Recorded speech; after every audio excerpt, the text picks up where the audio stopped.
এদিকে ইরানের পক্ষ থেকে নতুন করে ঘোষণা করা হয়েছে। গতকাল খাতামুল আম্বিয়া হেডকোয়ার্টার্সের কমান্ডার জেনারেল আবদুল্লাহি বলেছেন যে একজন ইরানি নাগরিক নিহত হলে তার বিপরীতে একজন মার্কিন সেনাকে হত্যা করা হবে। মানে ইরানের পক্ষ থেকে মারাত্মক রকমের প্রতিশোধের ঘোষণা দেওয়া হলো। ইরানের প্রেস টিভি আরেকটি খবর দিয়েছে যে কাতারের আল উদেইদ বিমান ঘাঁটির পাশাপাশি সংযুক্ত আরব আমিরাতের আল জাফরা বিমান ঘাঁটি খালি করা হয়েছে, অর্থাৎ মার্কিন সেনাদেরকে, মার্কিন বিমান বাহিনীকে এখান থেকে সরিয়ে নিয়েছে। এ দুইটা খালি। এ পাশে আরেকটি সূত্র থেকে খবর পাওয়া গেল কুয়েত এবং বাহরাইনের বিমান নাকি ইরানের বিরুদ্ধে হামলায় অংশ নিয়েছে এবং সেই বিমান কুয়েত আর বাহরাইনে না নেমে সেই বিমান অবতরণ করেছে সংযুক্ত আরব আমিরাতে। এই ঘটনার পর আসলে ইরান কি প্রতিক্রিয়া ব্যক্ত করে এবং কি হয় পরিস্থিতি, সেটা কিন্তু এখন অনেক বড় প্রশ্ন হয়ে দাঁড়ালো। সুপ্রিয় দর্শক, ইরান এবং আমেরিকার মধ্যে যখন এই রকমের একটা চরমতম অচল অবস্থা, হরমুজ প্রণালী কলাপস, বাব আল মানদেব প্রণালী কলাপস, তখন পাকিস্তান ইরান এবং আমেরিকার প্রতি আহ্বান জানিয়েছে যে ইসলামাবাদ সমঝোতা স্মারক সই হয়েছিল সেইটাতে আবার ফিরে আসার জন্য। এবং এই কাজে পাকিস্তান বিশেষ একটি দেশকে সম্পৃক্ত করার চেষ্টা করছে। কোন সেই দেশ? সৌদি আরব গতকাল ইয়েমেনের আল হুদাইদা সমুদ্র বন্দরে হামলা চালিয়েছিল। একদম দক্ষিণ পশ্চিমাঞ্চলীয় সমুদ্র বন্দর, লোহিত সাগরে অবস্থিত। এটা এই সমুদ্র বন্দরে হামলা চালিয়েছে সৌদি আরব। কেন? ওই যে ইয়েমেনিরা বাব আল মানদেব প্রণালী আটকে রেখেছে, এখান থেকে সৌদি আরবের কোনো জাহাজ ভারত মহাসাগরের দিকে যেতে দেবে না, আবার ভারত মহাসাগর বাব আল মানদেব প্রণালী পার হয়ে সৌদি আরবের দিকে যেতে দেবে না অন্য কোনো জাহাজ। এই যখন পরিস্থিতি, অর্থাৎ এই রকম যখন অবস্থা, এবং এরই মধ্যে কার্যকর করেছে সৌদি আরবের জাহাজে ইয়েমেনি সেনারা হামলা চালিয়েছিল, সে খবর তো গত পরশু দিনের। এই প্রেক্ষাপটে সৌদি আরব ইয়েমেনের আল হুদাইদা সমুদ্র বন্দরের উপর হামলা চালিয়েছে, বিমান হামলা। সৌদি আরব আগেই ঘোষণা করেছিল ইয়েমেন যেহেতু তাদের তেলবাহী জাহাজে হামলা চালিয়েছে, তারা তার প্রতিশোধ নেবে। এবং সৌদি জোটের পক্ষ থেকে এই বিবৃতি দেওয়া হয়েছিল। আসলে সৌদি জোট এখন কার্যকর আছে কিনা জানি না, থাকলেও থাকতে পারে, না থাকলেও না থাকতে পারে। থাকলেই বাকি আর না থাকলে বাকি, পার্থক্য তো কিছু নেই, একই কাজ। তো সৌদি আরব সেই ঘোষণা মোতাবেক গত রাতে আল হুদাইদা সমুদ্র বন্দরে হামলা চালিয়েছে। এই হামলার পর ইয়েমেন পাল্টা প্রতিশোধের ঘোষণা দিয়েছিল এবং তারা আরামকো তেল কোম্পানির জাজান যে স্থাপনা আছে সৌদি আরবের ভিতরে পঞ্চম বৃহত্তম তেল স্থাপনা, এটা সেখানে হামলা চালিয়েছে ব্যালিস্টিক ক্ষেপণাস্ত্র দিয়ে। এবং সেই হামলায় জাজান তেল স্থাপনা মোটামুটিভাবে ভয়ঙ্করভাবে ক্ষতিগ্রস্ত হয়েছে। বলা হচ্ছে, কোনো কোনো মাধ্যমে বলা হচ্ছে একদম ডিস্ট্রয়েড হয়ে গেছে, ধ্বংস হয়ে গেছে। সেখানে আগুন জ্বলছে, এই আগুন সহজে নিভানো কঠিন হবে মনে হচ্ছে। সেখানে মার্কিন পেট্রিয়ট মোতায়েন ছিল, সেই পেট্রিয়ট দিয়ে এই ক্ষেপণাস্ত্র ঠেকানো যায়নি। আর একটা সূত্র থেকে খবর পাওয়া যাচ্ছে গ্রিসের সেনারা যারা সৌদি আরবে মোতায়েন আছে, সৌদি আরবের সাথে একটা চুক্তির আওতায় তারা ক্ষেপণাস্ত্র প্রতিরক্ষা ব্যবস্থা দিয়ে দুটো ক্ষেপণাস্ত্র, হুতিদের ছোড়া সম্ভবত 5টা ক্ষেপণাস্ত্র বা 3টা, দুটো ক্ষেপণাস্ত্র তারা ধ্বংস করতে পেরেছে। আর বাকি 1টা হোক আর 3টা হোক, ওই স্থাপনায় হামলা ছিল। একটা ব্যালিস্টিক ক্ষেপণাস্ত্র বিস্ফোরিত হলে যথেষ্ট একটা তেল স্থাপনা ধ্বংস করে দেওয়ার জন্য। যেখানে একটা ম্যাচের কাঠি জ্বালালেই সমস্যা, সেখানে একটা ক্ষেপণাস্ত্র, ব্যালিস্টিক ক্ষেপণাস্ত্র পড়েছে, আর কি লাগে। এরপরে ইয়েমেনিরা কিন্তু এখানেই থেমে যায়নি। আসির প্রদেশ ইয়েমেনের কাছাকাছি তুলনামূলক। আসির প্রদেশের খামিস মুসাইদ বিমানবন্দর, সেই বিমানবন্দরে হামলা চালিয়েছে ইয়েমেনের সেনারা, সেখানেও ক্ষেপণাস্ত্র হামলা চালিয়েছে।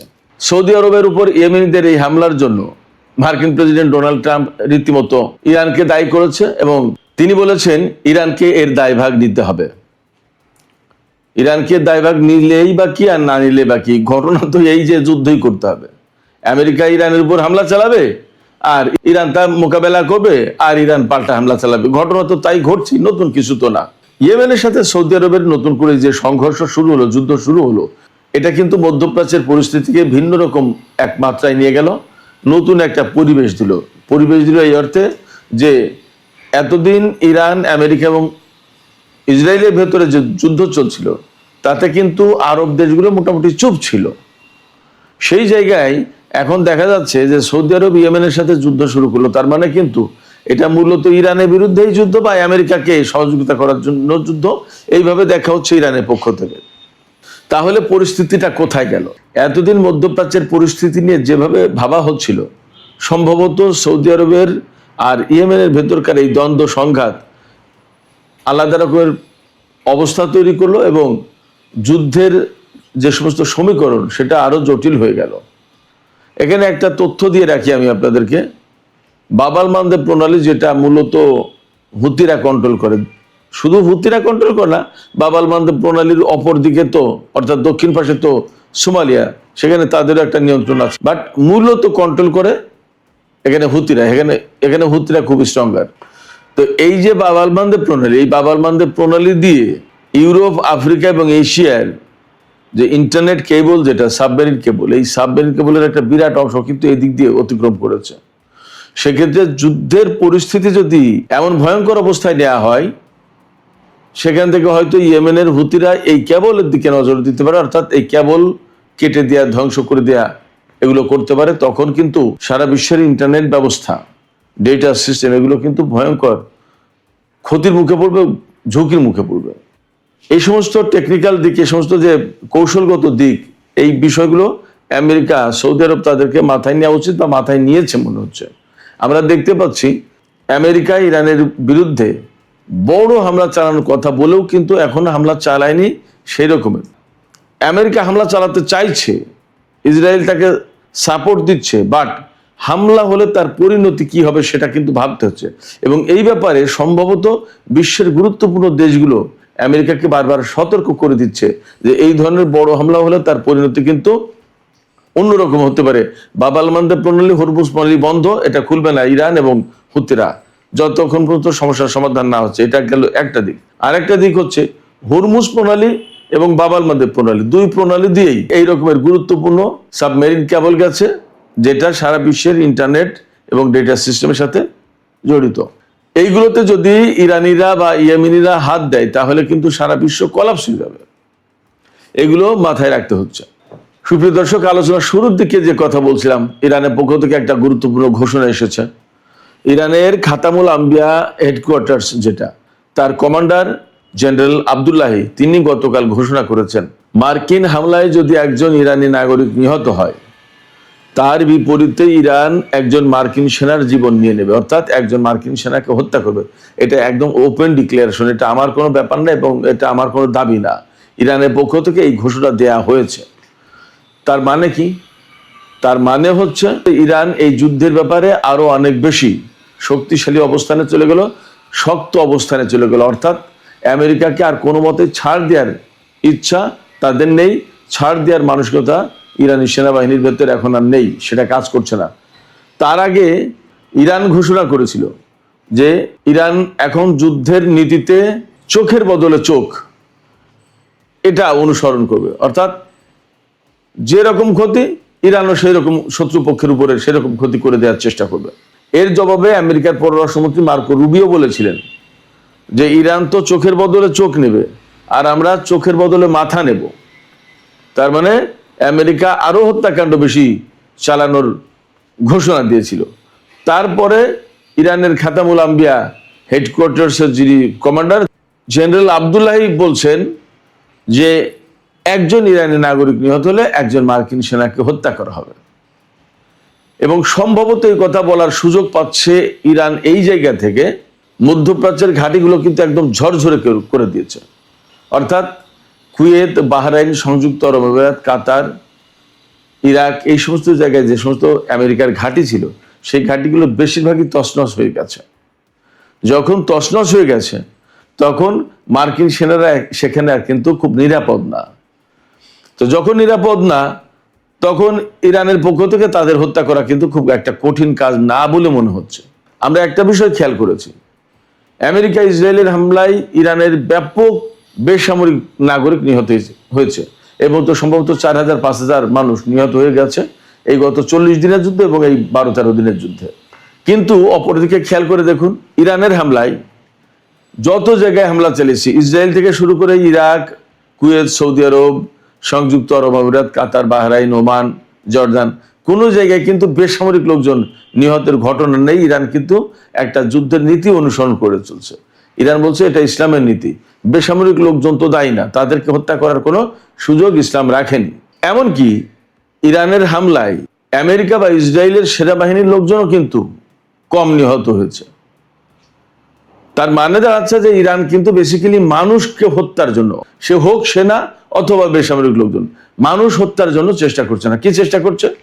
যুদ্ধের কৌশল আমার কাছে যা এতদিন পর্যবেক্ষণে মনে হয়েছে, ইরান চেষ্টা করছে মধ্যপ্রাচ্যে আমেরিকার যত ঘাঁটি আছে সমস্ত ঘাঁটি ধ্বংস করে দেওয়ার জন্য, এবং ঘাঁটিতে রাখা ক্ষেপণাস্ত্র প্রতিরক্ষা ব্যবস্থা, বিমান প্রতিরক্ষা ব্যবস্থা, আকাশ প্রতিরক্ষা ব্যবস্থা, radar system, early warning system, electronic warfare system, jamming system, তারপরে আপনার কমান্ড অ্যান্ড কন্ট্রোল সেন্টার, যত যা কিছু আছে, অর্থাৎ সিস্টেম, লজিস্টিক সাপোর্ট এবং তাদের যন্ত্রপাতি, সামরিক সরঞ্জাম, বিমান, আদার যত যা কিছু, এগুলো ধ্বংস করে দেওয়ার চেষ্টা করছে।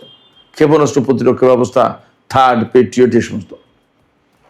মানুষ হত্যার দিকে কিন্তু তারা নজর দেয়নি, এটা আমার কাছে মনে হয়েছে।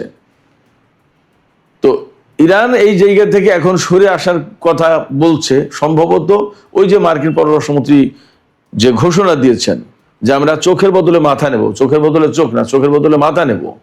তো যখন চোখের বদলে মাথা নেবে, এটা কিন্তু মারাত্মক ঘোষণা। তার মানে চোখ, ধরুন কোন একটা মানুষের একটা চোখ হারালো, তখন কিন্তু তার আর একটা চোখ থাকে, দেখতে পারে, এমনকি সে জীবিত থাকতে পারে, বেঁচে থাকে। কিন্তু মাথা নিয়ে নিলে কোনো মানুষের আর বেঁচে থাকার কোনো উপায় নেই, সে কিন্তু ডেড, মরে যাবে। তো ইরান ঘোষণা দিয়েছে চোখের বদলে চোখ, অর্থাৎ যতটুকু ক্ষতি করবে আমরাও ততটুকু ক্ষতি করব। আর আমেরিকা বলছে কি যে তারা চোখের বদলে চোখ নেবে, আমরা চোখের বদলে মাথা নেব, তার মানে প্রাণহানির ঘটনা ঘটাবো। এই জায়গায় এখন ইরান বলছে যে ব্যাপারটা যদি এমন হয় যে একজন ইরানি নাগরিক নিহত হচ্ছে, তাহলে আমরা একজন আমেরিকান সেনাকে হত্যা করব। অর্থাৎ দুই পক্ষ কিন্তু একেবারে মুখোমুখি অবস্থানে দাঁড়িয়ে গেল মানুষ হতাহতের ব্যাপারে। এবং আমি আগেই বলেছি যে ইরান সম্ভবত এই ঘোষণা দেওয়ার সুযোগ পাচ্ছে, মধ্যপ্রাচ্যে মার্কিন ঘাঁটিগুলো একদম নাজুক অবস্থায় পড়েছে। এই কারণে এই জায়গা থেকে নতুন একটা খবর হচ্ছে, আমি গত 2 দিন আগে বলেছিলাম যে কাতারের আল উদেইদ বিমান ঘাঁটি থেকে বিমান সেনাদেরকে সব সরিয়ে নিয়েছে। নতুন খবর হচ্ছে শুধু আল উদেইদ বিমান ঘাঁটি না, আল জাফরা বিমান ঘাঁটি, অর্থাৎ যে সংযুক্ত আরব আমিরাতের মার্কিন সবচেয়ে বড় ঘাঁটি, এই আল জাফরা বিমান ঘাঁটি, সেখান থেকেও বিমান এবং সামরিক বাহিনীর লোকজনকে সরিয়ে নেওয়া হয়েছে। দুটো কারণ হতে পারে। একটা কারণ হচ্ছে যে এই সমস্ত জায়গায় সেনা, বিমান এই সমস্ত রাখলে, আর ইরানের উপর যদি আমেরিকা যে বৃহৎ হামলা চালানোর পরিকল্পনা করছে, মধ্যপ্রাচ্যে 100 রিফুয়েলিং ট্যাঙ্কার বিমান রেখেছে ইরানের উপর ভয়াবহ হামলা চালাবে বলে, যদি সেই হামলা চালায় তাহলে ইরানও পাল্টা হামলা চালাবে এবং এই সমস্ত বিমান ঘাঁটি একেবারে তছনছ করে দেবে, ধ্বংস করে দেবে। আমার দৃষ্টিতে এখনো ইরান নিয়ন্ত্রিত যুদ্ধ করছে, অল্প অল্প অল্প করে। কিন্তু আমেরিকা যখন একদম চূড়ান্ত যুদ্ধ শুরু করবে, ওই রকম ভয়াবহ হামলা চালাবে, তখন ইরানও কিন্তু একইভাবে হামলা চালাবে। তাহলে এখানে প্রচুর সংখ্যক বিমান এবং সেনা নিহত, হতাহত হওয়ার সম্ভাবনা, আশঙ্কা আছে। সেই জায়গা থেকে এদেরকে সরিয়ে নিচ্ছে, এটা একটা কারণ হতে পারে। আর একটা কারণ হতে পারে যে ইরানের হামলার মুখে আসলে এই ঘাঁটিগুলো আর তো আস্ত থাকছে না, সেক্ষেত্রে সমস্ত বিমান, সেনা এগুলো সব মারাত্মক নিরাপত্তাহীনতার মধ্যে পড়েছে। অতএব ধীরে ধীরে ধীরে ধীরে এদেরকে সরিয়ে নেওয়াই ভালো। এখানে আমি একটা কনক্লুশন টানতে চাই এইভাবে, যে আমেরিকা যে কারণেই সরিয়ে নিক না কেন, মধ্যপ্রাচ্যের যে পরিস্থিতি তৈরি হয়েছে, তাতে কখনো মধ্যপ্রাচ্যের দেশগুলোর কাছে আমেরিকা আর এই অবস্থা তৈরি করতে পারবে না যে আমেরিকার নিরাপত্তা ব্যবস্থার উপরে ভরসা করা যায়। এবং যদি মধ্যপ্রাচ্যের এই সমস্ত ঘাঁটি আমেরিকাকে ছেড়ে চলে যেতে হয়, তাহলে এই সমস্ত ঘাঁটিতে আমেরিকা আর সহজে ফিরে আসতে পারবে কিনা সেটা নিয়ে সন্দেহ আছে। এরই মধ্যে আমি কিন্তু বলেছি, বিভিন্ন সামাজিক মাধ্যমে এই ফুটেজ ছড়িয়ে পড়েছে, বাহরাইন, সংযুক্ত আরব আমিরাত, সৌদি আরব, বিভিন্ন জায়গায় সাধারণ লোকজন বিক্ষোভ করছে আমেরিকার ঘাঁটি থাকার ব্যাপারে। তো সামগ্রিক প্রেক্ষাপটে যুদ্ধের চূড়ান্ত একটা অবস্থায় মনে হয় পৌঁছে গেছে, প্রস্তুতি দুই পক্ষেরই আছে। এবং এর প্রেক্ষাপটে আমি আর একটা ভিডিও দেখলাম যেখানে বলা হচ্ছে মাটির নিচেই, ইরানের মাটি তো আসলে এরকম আমাদের মতো নরম মাটি না, সব পাথুরে মাটি, পাহাড়, তো পুরো দেশটাই পাহাড়ের উপরে, খুব কমই সাধারণ মাটি, চাষবাসের মাটি আছে খুব কম। তো সেই মাটির নিচেই 600 মিটার গভীরে, 600 ফুট না, 600 মিটার গভীরে ইরানের গোপন বিমান ঘাঁটি আছে, যেখানে বিমান রাখা আছে ইরানের সমস্ত যুদ্ধ বিমান।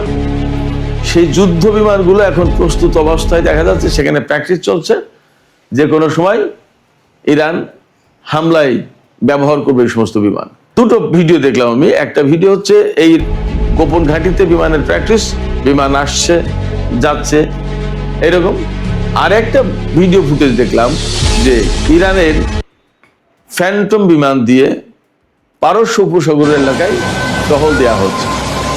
তার মানে কি, পারস্য উপসাগরীয় এলাকায় যদি ইরানের বিমান টহল দেয় তাহলে তো তার বিরুদ্ধে আমেরিকার ক্ষেপণাস্ত্র ছুড়ে ব্যবস্থা নেওয়ার কথা, কিন্তু তা হচ্ছে না। তাহলে কি আমেরিকার সামরিক বাহিনী এখানে আসলে অনেক বেশি দুর্বল অবস্থায় পৌঁছে গেছে কি? এবং আমি অনেকদিন আগে থেকে একটা কথা বলে আসছিলাম যে ইরানের বিমান বাহিনী কার্যকর ব্যবস্থা নেবে অ্যাক্টিভ হবে যুদ্ধের একটা শেষ পর্যায়ে গিয়ে, যখন আমেরিকার এই অঞ্চলে বিমান প্রতিরক্ষা ব্যবস্থা ভেঙে পড়বে, তখন হয়তো ইরান বিমান ব্যবহার করবে এবং বাকি কাজ সম্পন্ন করবে। অর্থাৎ ক্ষেপণাস্ত্র এবং ড্রোন মেরে এই অঞ্চলের মার্কিন ঘাঁটিগুলো যতটা ক্ষতিগ্রস্ত করে দিয়েছে, তারপরেও কিছু কিছু থেকে যাবে, সেই কিছু কিছু থেকে যাওয়াটা শেষ করে দেবে ইরান বিমান হামলা চালিয়ে। পরিস্থিতি কি সেই দিকে, সেখানে গিয়ে পৌঁছালো কিনা জানি না আসলে পরিস্থিতি কোথায় গেছে। তবে আলামতগুলো কিন্তু দুই পক্ষের চূড়ান্ত প্রস্তুতির কথাই বলছে। এপাশে আর একটা ছোট্ট খবর দিয়ে আমি শেষ করি। সামাজিক যোগাযোগ মাধ্যম এক্সের একটা পোস্টে দেখলাম, নির্ভরযোগ্য পোস্ট, বাট আমি একদম নিশ্চিত বলছি না, কিন্তু খবরটা এরকম যে 2-3 দিন আগে ইরানের বিরুদ্ধে হামলা চালিয়েছে মার্কিন বাহিনী, সেই হামলার সাথে বাহরাইন এবং কুয়েতের যুদ্ধ বিমান অংশ নিয়েছে।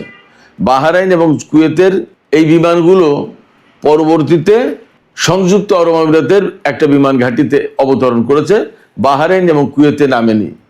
বাহরাইন কুয়েতে নামেনি কেন এটা পরিষ্কার না, হতে পারে যে তারা হয়তো ভয় পাচ্ছিল যে ইরান পাল্টা হামলা চালাবে যে কোনো মুহূর্তেই। এখানে নতুন একটা ডাইমেনশন আমি বলি, কুয়েত এবং বাহরাইন যদি ইরানের বিরুদ্ধে হামলায় অংশ নেয় তাহলে এমন সম্ভাবনা বা এমন আশঙ্কা থেকে যাচ্ছে যে ইরান এই দুটো রাষ্ট্রের বিরুদ্ধে এবার ব্যবস্থা নিতে পারে। এতদিন কিন্তু মার্কিন ঘাঁটিগুলোর উপরে হামলা চালিয়েছে ইরান, এবার এখন সরাসরি কুয়েত দেশ হিসেবে কুয়েতের এবং বাহরাইনের বিরুদ্ধে হামলা চালাতে পারে ইরান, এমন আশঙ্কা থেকে যাচ্ছে। হয়তো বা এখানে ইরান যাচাই বাছাই করে দেখার চেষ্টা করছে যে কি ঘটেছে। যদি বাহরাইন এবং কুয়েত ইরানের বিরুদ্ধে সরাসরি বিমান হামলায় অংশ নেয় তাহলে হয়তো দেশ হিসেবে কুয়েত এবং বাহরাইন ইরানের হামলার মুখে পড়তে যাচ্ছে। জানি না কি হচ্ছে কি হবে, তবে আগামী 2-4 দিনের ভেতরে মনে হয় পরিস্থিতি অনেক কিছু পরিষ্কার হবে। আর সৌদি আরব আর ইয়েমেন যে নতুন করে সংঘাতে জড়ালো, এতেও আমি আগেই বলেছি মধ্যপ্রাচ্যের পরিস্থিতি ভিন্ন রূপ পেল, ভিন্ন মাত্রা পেল। দেখা